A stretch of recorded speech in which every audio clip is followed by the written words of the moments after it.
Em nome do Pai, do Filho e do Espírito Santo. Amém.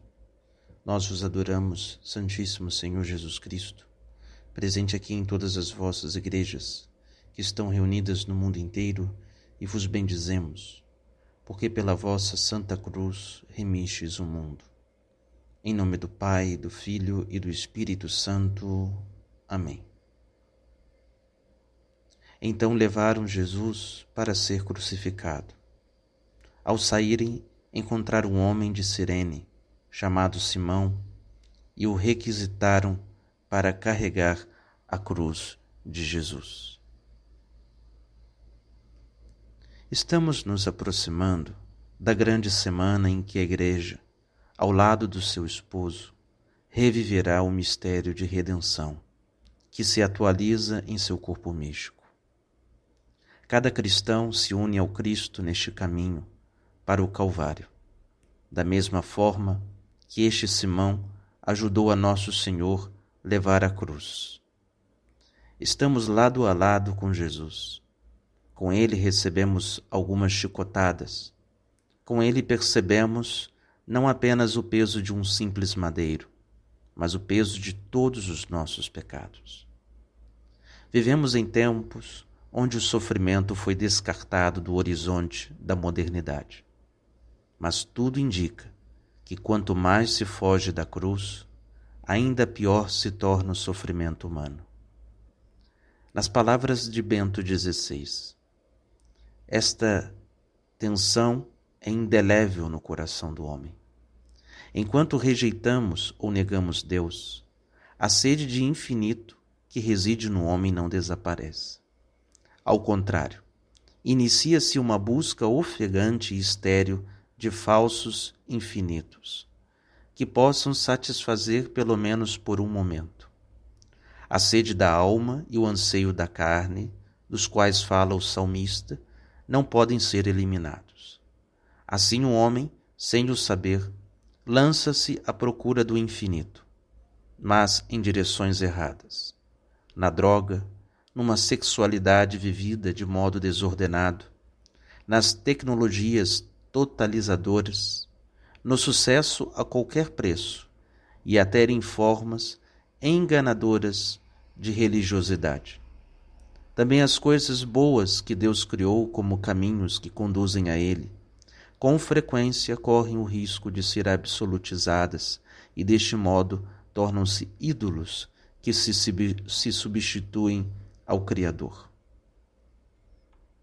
A modernidade fabricou para si uma religião humanista, e o seu credo é o da existência, acima de todas as coisas, tendo como consequência a apostasia do Deus verdadeiro. Os falsos ídolos estão por toda parte, e de alguma forma o povo eleito é atingido por esta idolatria desmedida. Não podemos ignorar a grande dificuldade de viver a moral católica em tempos de tão aguda imoralidade. Corre-se o risco de adequar a teologia moral à falta de conversão do católico contemporâneo, tornando largas aquelas portas que o próprio Cristo quis estreitas. Quantos cristãos estão dispostos a percorrer o caminho com Cristo crucificado, como fez Simão de Cirene? Ó pobre Jesus, tempos tão difíceis que faltam sirineus ao longo deste caminho de dor e sofrimento. Tantas almas deixam Jesus prosseguir o seu caminho solitário. Mas você que escuta este podcast, sente-se provocado pela graça, a fim de se unir aos sofrimentos de Jesus, não é verdade?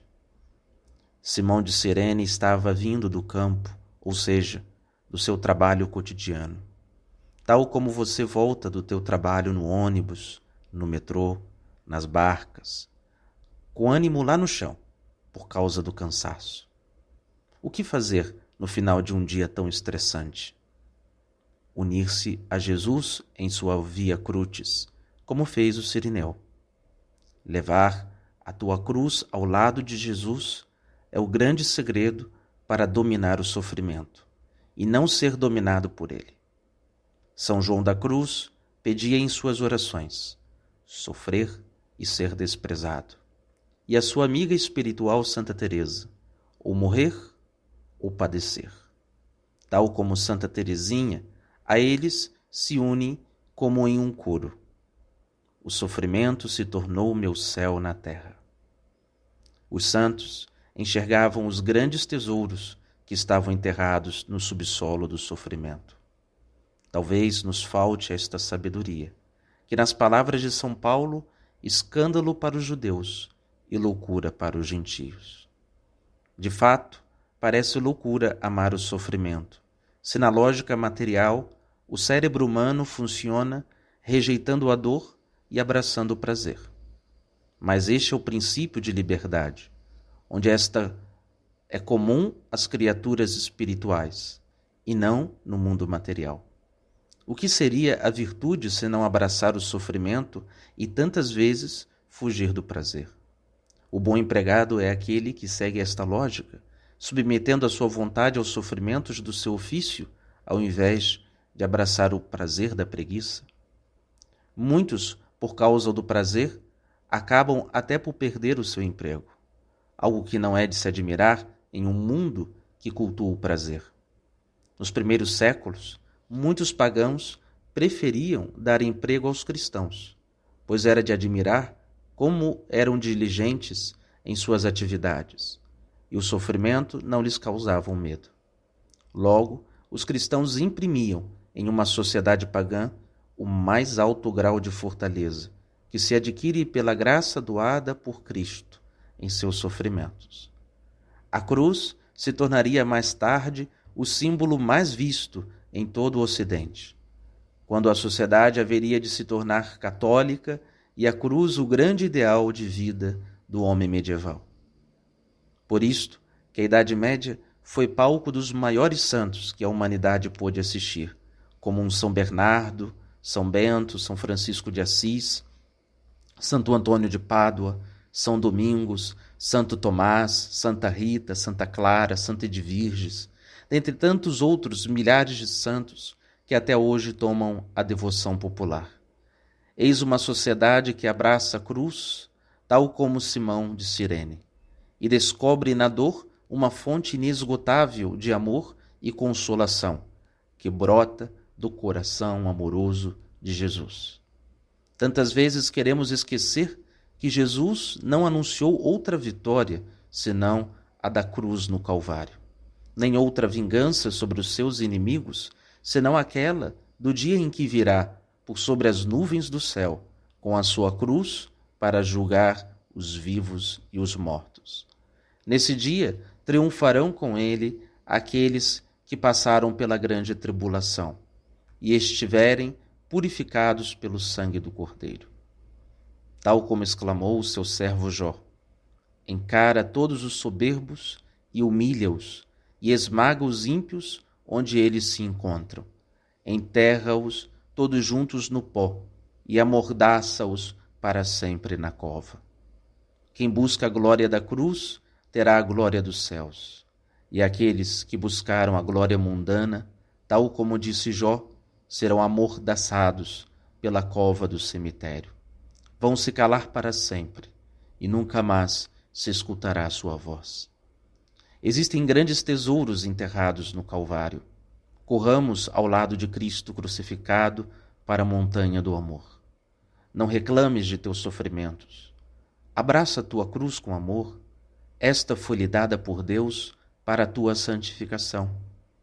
Não fique aí a dizer que sempre está muito cansado de teus trabalhos. Olhe para Simão de Cirene. Depois de um dia duro no campo, prontamente se prestou a ajudar Nosso Senhor no grande trabalho da salvação das almas. Parece loucura, mas Deus quer nossa ajuda. Ele não quer fazer tudo sozinho, mas antes deseja nos dar a conhecer sua felicidade de ver uma alma que chega à santidade. Se tivéssemos a graça de ver um santo em vida, tal seria o nosso desejo pela cruz, que seríamos capazes de implorar todos os dias a Deus os sofrimentos, que a Ele foram tão caros como joias e diamantes. no que foi dito com muita severidade por São Bento em sua regra: odiar a vontade própria. Deus quer almas crucificadas, almas que estejam dispostas a levar para os seus países aquela mesma cruz que foi fincada nos solos de Jerusalém. É preciso pregar sobre a cruz, é necessário viver nela e por ela sermos todos transformados. Vejam o que diz a imitação de Cristo. Tem Jesus muitos que amam seu reino celeste, poucos que carregam a sua cruz. Muitos desejam as suas consolações, poucos os seus sofrimentos. Muitos são os companheiros da sua mesa, poucos de sua abstinência. Todos almejam gozar com ele, poucos querem sofrer algo por seu amor. Muitos acompanham Jesus até o partir do pão, poucos até o beber o cálice de sua paixão. Muitos admiram os seus milagres, poucos abraçam o desprezo da cruz. Muitos amam a Jesus enquanto não lhes bate à porta a adversidade, louvam-no e bendizem-no enquanto dele recebem consolações. Se Jesus, porém, se esconde ou dele se afasta por algum tempo, entram logo a queixar-se e a cair em excessivo desalento. Ora, quem te chama é Jesus para ficar ao seu lado nesta via dolorosa. Não recuses tal pedido. Imagine São Luís Martin. Quantas foram as vezes que levou a cruz ao lado de Jesus? Se fez sirineu ao dar a sua esposa pela morte e as suas 5 filhas para o Carmelo. Cada vez que se dirigia às portas do Carmelo de Lisieux, Luís compartilhava um pouco do peso da redenção do mundo, pois aquelas filhas eram hóstias vivas dadas a Deus para a salvação das almas. Quantas famílias católicas estão surgindo, onde as mesmas se preocupam na abertura à vida, uma ótima educação católica, dispostas a levar os seus filhos para a vida de piedade. Mas que se um dia Deus ousar pedir estas crianças para a vida religiosa, estas mesmas fofinhas mães católicas se portarão com 1000 protestos e lágrimas para Deus. Um tipo de ódio àquele padre que colocou estas coisas na cabeça do meu filho, e até mesmo chantagens lançadas como que uma teia para dissuadir o jovem daquele bom propósito. Acham linda a vocação carmelitana, mas não na minha casa. Quanto ódio à cruz, quão pouca fé. Por acaso não entendeis que os vossos filhos são para Deus? Não sede egoístas, pois o mesmo que deu é o mesmo que tira. Que nesta Semana Santa tomemos a resolução de abraçar a vontade de Deus, seja ela qual for. Mesmo que para isto tenhamos de colocar sobre as nossas cabeças uma coroa de espinhos, ou levar sobre os nossos corpos muitas chagas. Mas que a cruz impere em nossas famílias, a fim de que as mesmas estejam vitoriosas no céu. Terminamos este momento de meditação com uma oração de Santa Gertrudes. Ó meu Deus, misericordioso, minha doçura e meu amor, mandai do paraíso o vosso Espírito Santo e criai em mim um coração e um espírito novo. Que a vossa unção me ensine todas as coisas, pois que eu vos escolhi entre 1000 e vos amo acima de todo o amor e da minha própria alma. Ó Espírito Santo, Deus amor, recebei-me na vossa piíssima misericórdia e caridade, a fim de que em todo o tempo da minha vida eu vos tenha como mestre, preceptor e docíssimo amante do meu coração.